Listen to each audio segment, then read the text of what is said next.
ঘটেছে এমনটাই জানা গেছে এবং ইতিমধ্যেই বহু বিক্ষোভকারীর মৃত্যু হয়েছে। আমাদের সঙ্গে রয়েছেন আমাদের চিফ রিপোর্টার সত্যজিৎ মুখোপাধ্যায়। সত্যজিৎ দা, তোমার কাছে জানতে চাইবো, যেটা জানা যাচ্ছে পাক অধিকৃত কাশ্মীরে একেবারে অগ্নিগর্ভ পরিস্থিতি, বিস্তারিত জানবো তোমার থেকে।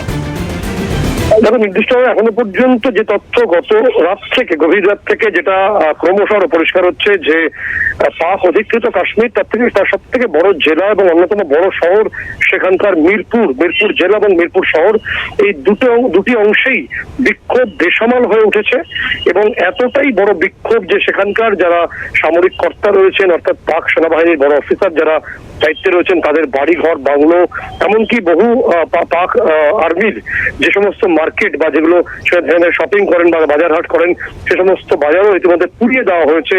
পাক আর্মির যাবতীয় যে গাড়ি ছিল সেখানে, সেই গাড়িগুলো ইতিমধ্যে পুড়িয়ে দেওয়া হয়েছে।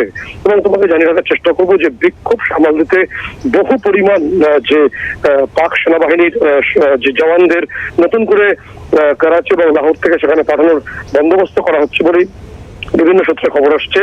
মূলত যেটা অভিযোগ আসছে, দীর্ঘদিন ধরেই পাক অধিকৃত, যেটা পাক প্রশাসকরা আজাদ কাশ্মীর বলেন, কোনো অর্থেই সেটা আজাদ নয়। মূলত পাক অধিকৃত সেই কাশ্মীরে যে নাগরিক সুবিধা স্বাচ্ছন্দ্য কিছুই নেই বলে দীর্ঘদিন ধরে সেখানকার বাসিন্দারা অভিযোগ করছেন এবং তারপরে রয়েছে পাক সেনাবাহিনীর ব্যাপক অত্যাচার বলে অভিযোগ।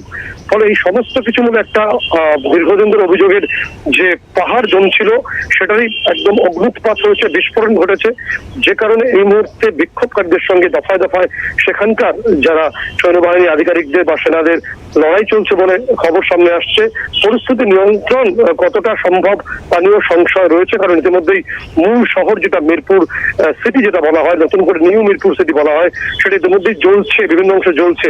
ফলে নিয়ন্ত্রণে রাখতে পাক সেনাবাহিনীর যে হেডকোয়ার্টার, সেখান থেকে প্রচুর ফোর্স সেখানে রওনা করা হয়েছে। এখন যেটা ভারতীয় গোয়েন্দার তরফে নজর রাখা হচ্ছে যে পরিস্থিতি কোন দিকে গড়ায়। শাহানা। একেবারেই সত্যজিৎ দা, তোমায় ধন্যবাদ। আমরা কথা বলছিলাম চিফ রিপোর্টার সত্যজিৎ মুখোপাধ্যায়ের সঙ্গে।